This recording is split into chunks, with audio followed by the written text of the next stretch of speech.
नमस्कार मित्रांनो, active education YouTube channel मध्ये आपले स्वागत आहे. आपणासाठी एक महत्त्वपूर्ण दिलासादायक बातमीचे स्पष्टीकरण करत आहे. तर चला जास्त वेळ न घेता आपण स्पष्टीकरण करूया. Breaking news. या कर्मचाऱ्यांना पेन्शन म्हणून दरमहा मिळणार 30,000 रुपये. सर्वोच्च न्यायालयाचा आदेश.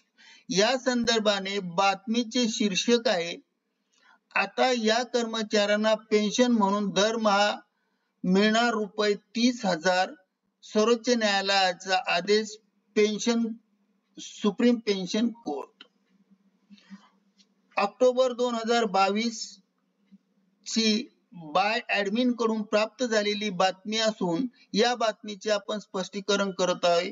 मित्रांनो, थोडा व्हिडिओ मोठा होतो आहे, परंतु माहिती सांगणे आवश्यक असल्यामुळे हा व्हिडिओ सुरुवातीपासून शेवटपर्यंत पाहत राहा. चला तर आपण स्पष्टीकरणाकडे वळूया.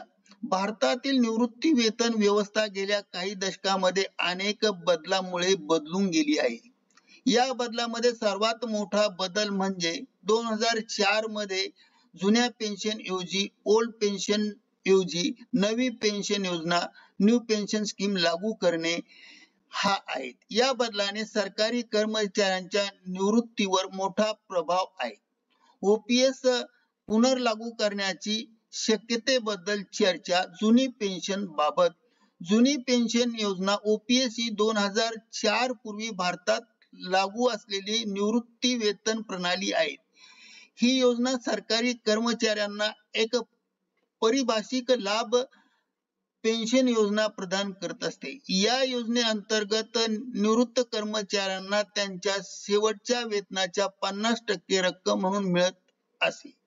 पेन्शनची रक्कम शेवटी आहरित वेतन आणि सेवेच्या वर्षाच्या संख्येवर आधारित असे.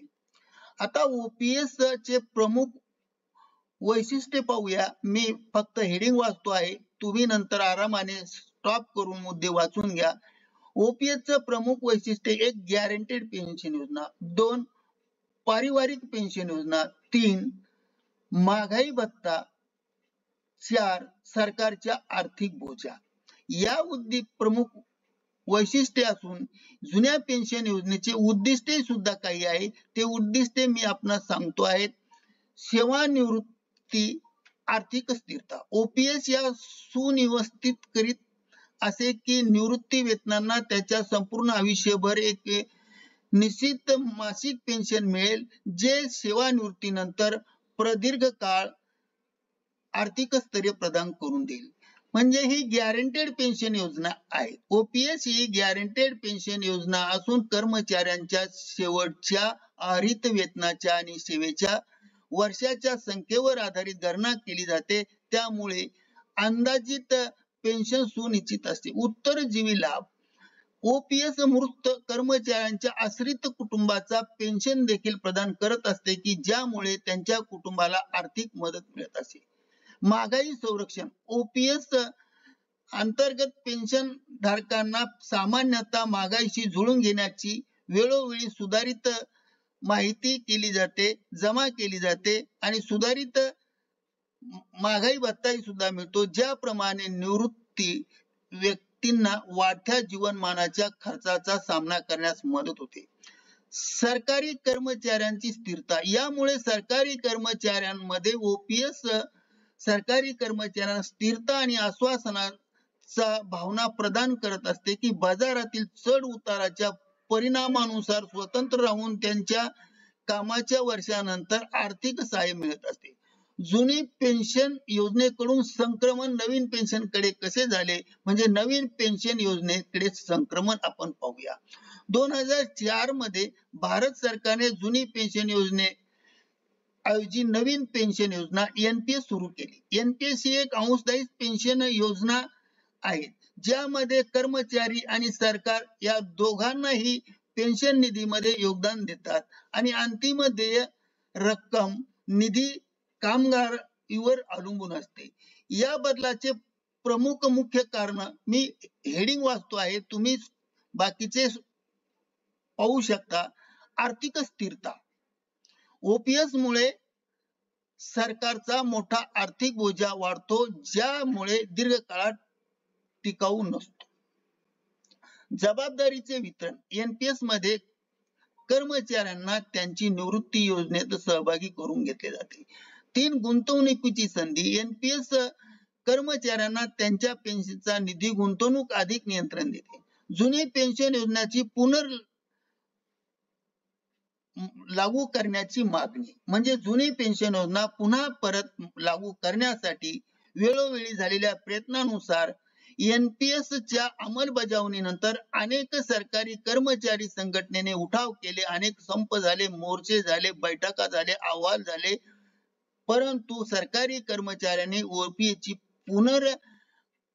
लागू करण्याची मागणी केली.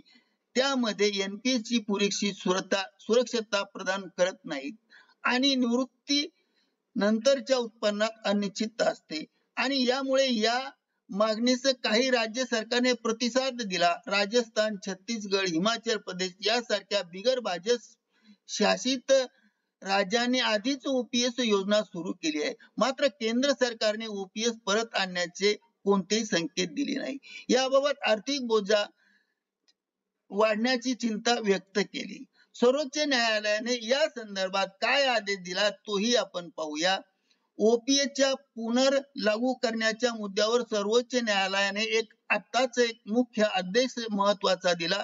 सर्वोच्च न्यायालयाने दिल्ली उच्च न्यायालयाच्या निर्णयाला स्थगिती दिली आहे, ज्यामध्ये केंद्रीय सशस्त्र पोलीस दलाच्या सीएपीएफएस सर्व कर्मचाऱ्यांना जुनी पेन्शन योजनेअंतर्गत आणण्याचे निर्देश दिले होते. हे प्रकरण त्या कर्मचाऱ्यांशी संबंधित होते आणि ज्यांची भरती प्रक्रिया 2004 पूर्वी झाली होती. त्यांना नवीन पेन्शन योजना एनपीएस लागू केल्यानंतर नोकरी स्वीकारली होती. दिल्ली उच्च न्यायालयाने आपल्या आदेशात असे म्हटले की केंद्रीय सशस्त्र दलांना जसे सीआरपीएस, बीएसएफ, सीआयएस यांना एनपीएस कक्षेच्या बाहेर ठेवले जावे आणि जुनी पेन्शन योजनेचा लाभ मिळावा, यासाठी केंद्र सरकारने या सर्वोच्च न्यायालयात आव्हान दिले. त्यानंतर सर्वोच्च न्यायालयाने तुर्तास त्यावर स्टे दिला, स्थगिती दिली. सर्वोच्च न्यायालयाने स्पष्ट म्हटले आहे की कर्मचाऱ्यांना काही प्रमाणात सरकारने जारी केलेल्या पेन्शन विषयक निर्देशांचे पालन करावे लागेल आणि जुनी पेन्शन योजना आणि तिची लागू करण्याचा मुद्दा अत्यंत गुंतागुंतीचा आणि बहुआयामी आहे. एका बाजूला सरकारी कर्मचाऱ्यांची आर्थिक सुरक्षेचा प्रश्न आहे, तर दुसऱ्या बाजूला सरकारच्या आर्थिक बोजाचा विचार करावा लागतो. एका प्रश्नावर एक संतुलित दृष्टिकोन आवश्यक आहेत आणि या दोन्ही प्रश्न महत्वाचे. कर्मचाऱ्यांचा सुरक्षा आणि आर्थिक बोजा यांच्यामध्ये संतुलन साधून भविष्यात ओपीएस योजना लागू करण्याची शक्यता कमी दिसत असली तरी निवडक गटासाठी किंवा काही विशिष्ट परिस्थितीत त्याचा पर्याय उपलब्ध होऊ शकतो. म्हणजेच एनपीएस मध्ये सुधारणा करून त्यांना आर्थिक सुरक्षितता आणि आकर्षित पर्यायाचा विचार केला जाऊ शकतो आणि ही जुनी पेन्शन योजना लागू शकते.